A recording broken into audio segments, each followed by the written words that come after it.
पुराने से नए कानून में बदलाव की वजह से मुवक्किलों और आम जनता को मिलेगी बड़ी राहत। 1 जुलाई 2024 से भारत की न्याय व्यवस्था में एक नया अध्याय जुड़ने जा रहा है। पुराने कानून आईपीसी, सीआरपीसी और इंडियन एविडेंस एक्ट की जगह अब लेंगे 3 नए कानून, बीएनएस, बीएनएसएस और बीएसए। वाराणसी के वरिष्ठ अधिवक्ताओं भानु प्रताप सेठ और शिवम कुमार का मानना है कि इन नए कानूनों से आम लोगों और मुवक्किलों दोनों को ही काफ़ी राहत मिलेगी।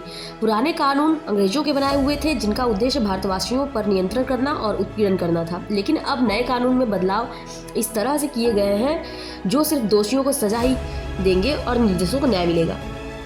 नए कानून की सबसे बड़ी खासियत यह है कि यह सरल भाषा में होंगे, जिससे आम जनता को समझने में कोई परेशानी नहीं होगी। इलेक्ट्रॉनिक एविडेंस पर भी खास ध्यान दिया जाएगा, जिससे डिजिटल साक्ष्यों को अदालत में अहमियत मिलेगी। इसके अलावा आतंकवाद, संगठित अपराध और महिलाओं से जुड़े अपराधों के लिए अलग से धाराएं जोड़ी गई हैं। एक और बड़ी पहल है मॉब लिंचिंग, यानी भीड़ द्वारा की गई हत्या को भी अब अपराध की श्रेणी में रखा जाएगा, जिसमें सजा का प्रावधान जोड़ा गया है।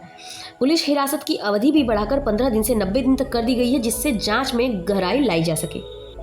महिलाओं पर हो रहे अपराधों के संदर्भ में भी सरकार ने सख्त कदम उठाए हैं, जैसे शादी का झांसा देकर संबंध बनाना अब एक अपराध माना जाएगा और इसके लिए आईपीसी की धारा 69 में नया प्रावधान लाया गया है। नए कानून और पुराने कानून में क्या अंतर है और सजा को लेकर कितना बदलाव देखने को मिला? लेकिन नए कानून और पुराने कानून, जो हमारी पुरानी कानून थी आईपीसी, सीआरपीसी, एविडेंस, अब 1 जुलाई 2024 से भारत सरकार द्वारा नया कानून लाया गया, बीएनएस, बीएनएसएस और बीएससी। इसमें ये कानून क्या है कि जो पुराने कानून थे, हमारे समाज को बहुत तरह से उनका लूप पॉइंट था। जैसे उनको न्याय व्यवस्था नहीं मिल पाती थी, उनको न्याय नहीं मिल पाता था। पुराने छोटे छोटे मुकदमे भी हैं तो लंबे लंबे समय तक न्यायालय में लंबित चल रहे हैं, विचाराधीन चल रहे हैं, जिसमें क्लाइंट जो है उसको रिलीफ नहीं मिलती थी, उसको राइट नहीं मिल पाता था। क्या क्या चीज़ें हैं, क्या क्या चीज़ें उनको होना चाहिए प्रावधान। और नए कानून में ये है कि ये सरल भाषा में है, इलेक्ट्रॉनिक एविडेंस पे ज़्यादा जोर दिया जा रहा है, एडमिसिबिलिटी पावर ज़्यादा है इलेक्ट्रॉनिक, और कुछ इसमें सेक्शन जुड़े हैं, अमेंडमेंट हुए हैं, जैसे आतंकवाद, संगठित अपराध हो गए, और दूसरा क्या हो गया कि महिलाओं से रिलेटेड हो गया, बच्चों से रिलेटेड हो गया। तो और एक मुद्दा बहुत समाज के लिए बहुत बेकार मुद्दा था कि मॉब लिंचिंग का। मॉब लिंचिंग में ये होता था कि भीड़ इकट्ठा होती थी और पीट पीट करके जान ले लेती थी। इसमें क्या है कि अब सजा का प्रावधान उसमें हो गया, पहले नहीं था। पहले ये कहते थे कि भीड़ जुड़ गई और घटना को अंजाम दे दी गई, अब इसमें क्या है कि उनको सजा का प्रावधान होगा। अब इसमें एक चीज और नया हुआ है कि जो पुलिस हिरासत थी 15 दिन से वो 90 दिन तक बढ़ा कर दी गई है। तो महिला अपराध को लेकर कितना प्रभावी है नया कानून? महिला अपराध को लेकर के हमारा सरकार कानून तो बना दिया है, लेकिन उसको क्या है कि लागू एक्सक्लूसिव नहीं हो पा रहा है। ये न्यायिक व्यवस्था के कारण हो, चाहे पुलिस व्यवस्था के कारण हो, ये अप्लाई नहीं हो पा रहा। बढ़िया से जो अप्लाई होना चाहिए वो नहीं हो पा रहा। मतलब प्रभावी नहीं है, नया प्रभावी नहीं है। कुछ जगहों पे, कुछ स्थितियों में कुछ मुद्दा आ जा रहा है। जैसे क्या है कि इसमें महिलाओं के द्वारा जो उत्पीड़न हो रही है, उसमें से तो पहले ही से आपका कानून प्रावधान बना है, घरेलू हिंसा हो गया। लेकिन अब क्या है कि कुछ पॉक्सो में अमेंडमेंट हुई, कुछ नई धारा आ गई आईपीसी की सेक्शन 69। इसमें यह समझाता है कि जो फॉल्स प्रोमिसरी मैरिज करके फिजिकल रिलेशन बनाते हैं, शादी का झांसा दे करके लड़कियों को फिजिकल रिलेशन बनाए, ये सरकार बहुत अच्छा काम किया है कि जिससे लड़कियों को शोषण नहीं होगा, उनका मतलब जो अधिकार है वो मिलेगा। बाकी जाए तो जिस तरह से इस समय नवयुवा हैं, अधिक से अधिक देखा जाए तो जो लड़कियां हैं रिलेशनशिप में रह रही हैं, लेकिन जब उनसे रिलेशनशिप बिगड़ रहा है तो वो गैंग रेप जैसी घटनाओं को वो तब्दील कर दे रहे हैं, न्याय हिरासत में दे रहे हैं। तो इसके लिए किस तरह से आप कर रहे हैं? इसमें क्या है कि अगर आपसे कोई भी लड़का हो चाहे लड़की हो, अगर आपको कोई फंसाने का प्रयास कर रहा है, तो आजकल इलेक्ट्रॉनिक मीडिया के माध्यम से आप वो एविडेंस को अपने पास साक्ष्य के रूप में मौजूद रख सकते हैं, जिससे आपकी ये मदद करेगा, आपको जो गलत है उनको सजा मिलेगी।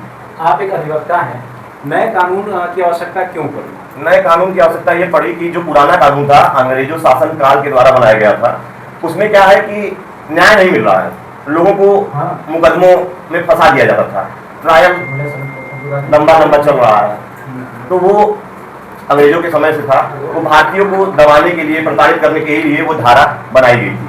लेकिन नए कानून में क्या है कि आप जो समाज में शोषित लोग हैं, दबे कुचले लोग हैं, उनको न्याय व्यवस्था बढ़िया तरह से उनको न्यायिक प्रक्रिया में लिया जाए। भैया बात की जाए तो नए कानून और पुराने कानून में काफ़ी बदलाव किया गया है। आप इस समय नए कानून के अधिवक्ता भी हैं और पहले के समय में आपके पिताजी भी रहे होंगे, लेकिन आप इस समय हैं, तो कितना डिफरेंट देख रहे हैं आप? नहीं, डिफरेंस तो पुराने कानून में और नए कानून में काफ़ी अलग है, काफ़ी ज़्यादा अलग है। और काफ़ी ज़्यादा कुछ धाराएं हैं जो लाई गई हैं। ठीक है, पहले आईपीसी में क्या था कि 511 धाराएं थीं, अब क्या है बीएनएस में कि 358 धाराएं हैं, जिसमें अभी शिवम भाई ने बताया था कि इसमें भीड़ हत्या कर देती है तो वो भी एक अपराध हो गया है। पहले आईपीसी में क्या था कि भीड़ मार देती थी तो उसमें कोई भी ऑफेंस वो ऑफेंस था ही नहीं। वो सिर्फ अगर उसकी जांच हुई तो पता चला कि पुलिस ने कहा कि भीड़ ने हत्या कर दी, अज्ञात मुकदमा दर्ज हो गया, कोई नहीं पकड़ाया, जिसके साथ ऑफेंस हुआ वो भी लड़ता रहा, कोर्ट में चलता रहा मैटर। महिलाओं को लेकर अगर बात की जाए तो काफ़ी इस समय अपराध बढ़े हैं। बनारस में भी कई ऐसी गैंगरेप जैसी घटनाएं मिली, लेकिन बाद में साक्ष्य मिला तो महिला ही गलत निकली। तो इसके लिए आप एक न्यायिक कानून से जुड़े एक अधिवक्ता हैं, आप किस तरह से देखते हैं? आप मुझे एक चीज़ बताइए, बनारस का जो मामला था गैंगरेप का, जब एफआईआर रजिस्टर्ड हुई उसमें टोटल 23 लोग का नाम आया। 23 लोग का नाम आने के बाद जिस दिन की घटना थी, बीच में अलग अलग लड़के के पास वो महिला गई, ठीक है, मैं उनका नाम नहीं लूँगा। उसमें क्या हुआ कि क्या कहते हैं, जिस दिन घटना हुई है उसके अगले दिन उनकी एक रील वायरल हो रही है इंस्टाग्राम पे। ठीक, अगर किसी के साथ रेप होगा तो क्या वो रील बनाएगा? वो रील उन्होंने रील डाली, उसके बाद उन्होंने फर्जी एफआईआर करवाई। उसमें कौन लोग इन्वॉल्व हैं, क्या हैं, वो तो मुझे जानकारी नहीं है। एफआईआर कराने के बाद उनकी कस्टडी, वो जेल चले गए। बाद में सारा मामला जब खुल के आया, जब सीपी साहब ने जांच बैठाई, तब बाद में पता चला कि वो रील वायरल हुई है। इस तरीके से पता चला कि मुकदमा फर्जी है। लेकिन अगर बात की जाए तो मुकदमा फर्जी है, सही मानते हैं आप, अधिवक्ता हैं, लेकिन उस 23-27 लड़कों में तो उनकी ज़िंदगी तो बर्बाद हुई, तो उसके लिए भी कोई कानून है क्या? उसके लिए तो अभी तक के लिए तो मुझे तो नहीं लगता है कि कोई कानून होगा, क्योंकि महिला का जहाँ मैटर आता है वो बहुत सेंसिटिव मैटर होता है। कि निर्भया कांड जो हुआ था आपका गाज़ियाबाद में, वो भी एक सेंसिटिव मैटर था, लेकिन उसमें जो भी कांड हुआ वो शर्मनाक कांड था, देश का सबसे बड़ा कांड था वो।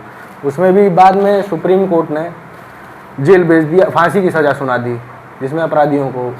इसके लिए अब ये थोड़ी है कि आप अपराध भी करेंगे और आप क्या कहते हैं रोड पे भी घूमेंगे और आपको कोर्ट बेल आउट भी कर दे, ऐसा कोई भी सिस्टम नहीं है। अगर कोई उसमें से दोषी निर्दोष पाया जाता तो उनका तो कैरेक्टर गया, मतलब उसकी पूरा जीवनी खत्म। क्योंकि ये चीज़ मीडिया में आ चुकी है तो कैरेक्टर, सिंपल सी बात है कि वो जा चुका है। बाद में अगर कुछ होता है तो महारानी का मुकदमा होगा और महिला के ऊपर मुकदमा होगा, उसको कोर्ट जेल भेजे, सरकार जेल भेजे उसको। तो आप किस तरह से देखते हैं पूरा मामला, किस तरह से देखते हैं? मामला तो मैं इस तरीके से देख रहा हूँ कि ये जो भी है साजिश है, ये किसी न किसी की साजिश होगी। तभी महिलाओं के प्रति अगर बात की जाए तो जिस तरह महिलाओं को कैसे किस तरह से रोका जाए, उनके साथ घटना है, तो आप एक अधिवक्ता हैं, क्या सुझाव देना चाहेंगे काशीवासियों के या आम पब्लिक को? सुझाव यही देना चाहेंगे कि जो भी महिलाएं हैं इस तरीके की हरकत जो कर रही हैं, आए दिन हरकत हो रही है। आप कैंट रेलवे स्टेशन पे चले जाइए और वहाँ जाके रात में आप हरकत देखिए, कोई सेफ नहीं है। आज के समय में ना पुरुष सेफ है ना महिला सेफ है।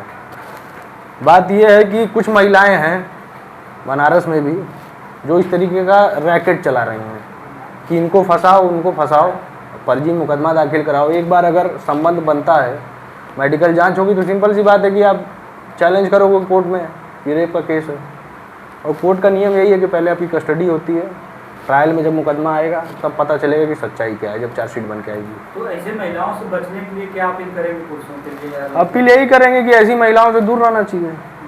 अब उससे ज़्यादा तो कुछ बोल नहीं सकते, क्योंकि समाज में गरीब लोग भी रहते हैं, अमीर लोग भी रहते हैं, ठीक है, हर टाइप के लोग हैं। मिडिल क्लास फैमिली है, लोअर क्लास फैमिली है, अपर क्लास फैमिली है। अपर क्लास के लिए क्या है कि उनके पास पैसे होते हैं, वो अपना बच जाते हैं, सेटलमेंट कर